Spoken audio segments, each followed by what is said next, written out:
Good morning friends, मेरा नाम नरेंद्र। आप सभी का स्वागत है आपके अपने चैनल आस्था इंस्टीट्यूट में। जैसा कि आपको पता होगा कि एसएससी फेज 6 के एग्ज़ाम ख़त्म हो चुके हैं और सभी स्टूडेंट्स को वेट रहेगा इसके रिजल्ट का, इसकी कट ऑफ का और फाइनल सिलेक्शन का। तो मैं आपको बता दूं कि इसमें जो वैकेंसीज थी वो आपकी 10th लेवल से भी थी, 12th लेवल से भी थी और ग्रेजुएशन लेवल से भी थी। जैसा कि इसमें रिक्वायरमेंट दे रखी थी जिसमें लिखा हुआ था कि ग्रेजुएशन चाहिए, बट कुछ में डिप्लोमा होल्डर्स भी चाहिए थे। कहने का मतलब है कि civil engineering, mechanical engineering plus आपका कि लैबोरेटरी के लिए डिप्लोमा प्लस आपका थेरेपिस्ट के लिए डिप्लोमा, मतलब रिक्वायरमेंट थी। कहीं ना कहीं एक हिंदी ट्रांसलेटरों की भी जरूरत थी इसमें। तो कहने का मतलब है फेज 6 में ही वैरियस पोस्ट थी कि ग्रेजुएशन लेवल से, 12th लेवल से और 10th लेवल से। किसी में 5 वैकेंसी थी, किसी में 7 वैकेंसी, किसी में 10, किसी में 15। मतलब हाईएस्ट वैकेंसी का जो इसमें नंबर मैक्सिमम थी वो आपकी 12th में और 10th में थी। जैसे कि आप जानते हो कि मेडिकल अटेंडेंट, कैंटीन अटेंडेंट और जो इसमें आपके लेबोरेटरी में थे इनकी ज़्यादा वैकेंसी थी। बाकी सभी की किसी में 5 है, किसी में 7 है, किसी में 8 है। जिसने एग्जाम दिए होंगे उन्हीं को सभी को पता होगा कि किसमें कितनी कितनी वैकेंसीज हैं। बाकी इस वैकेंसीज का जो ब्यौरा देखना है आप, तो आप देख सकते हैं हमारे चैनल पर।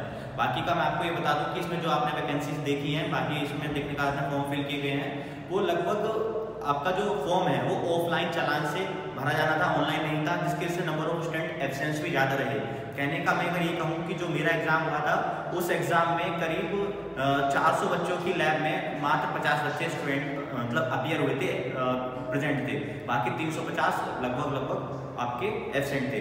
तो कहने का मतलब है कि इसमें एब्सेंट भी ज़्यादा हुए, फॉर्म भी कम फिल किए गए, बाकी वैकेंसीज भी 2, 3, 5 ऐसे करके थी, ज़्यादा नहीं थी। तो कहीं ना कहीं कट ऑफ का रेशियो है थोड़ा बहुत कहीं डाउन साइड रहेगा, बट जो वैकेंसीज अच्छी हैं उनके लिए ये हायर साइड जाएगा। कहने का मतलब है जहाँ कंपटीशन है, जहाँ पर अगर मैं जेई की बात करूँ, जूनियर इंजीनियर की वैकेंसी की बात करूँ, ग्रेजुएशन की वैकेंसी की बात करूँ, कहीं ना कहीं वो कंपटीशन थोड़ा टफ रहने वाला है। तो मैं जो आपके लिए कट ऑफ लेकर के आया हूँ हमारे सेंटर पे, जैसा कि स्टूडेंटों ने एग्जाम दिया है उनके अकॉर्डिंग जो उनके व्यूज़ हैं उनके बाद मैं आपको ये बताने जा रहा हूँ 10th लेवल पर क्या कट ऑफ रहने वाली है। जो पेपर का लेवल था, पेपर का लेवल तो आप सबको जानते होंगे कि इसमें आपका मैथ, रीजनिंग, इंग्लिश और जीके, ये आपके 100 क्वेश्चन 60 मिनट।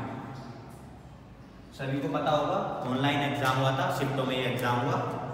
तो देखिए मैथ 25 नंबर की, रीजनिंग 25 नंबर की, ये सॉरी 25 क्वेश्चन और ये एक क्वेश्चन 2 मार्क्स का।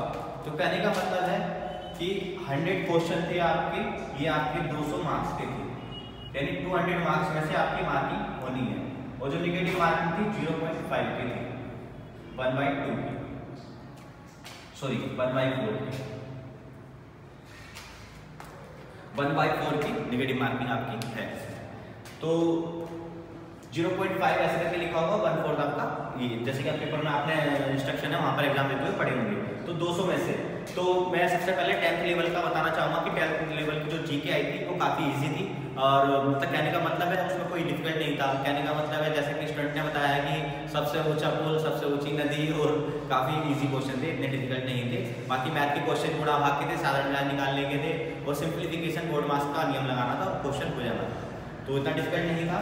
तो इस चीज़ को अगर मैं 10th की अगर मैं कहूँ कट ऑफ को लेकर के, तो 10th की कट ऑफ जाने वाली है आपकी 130 प्लस, जनरल की ओबीसी की जाएगी 125 प्लस और SC ST की 110 प्लस।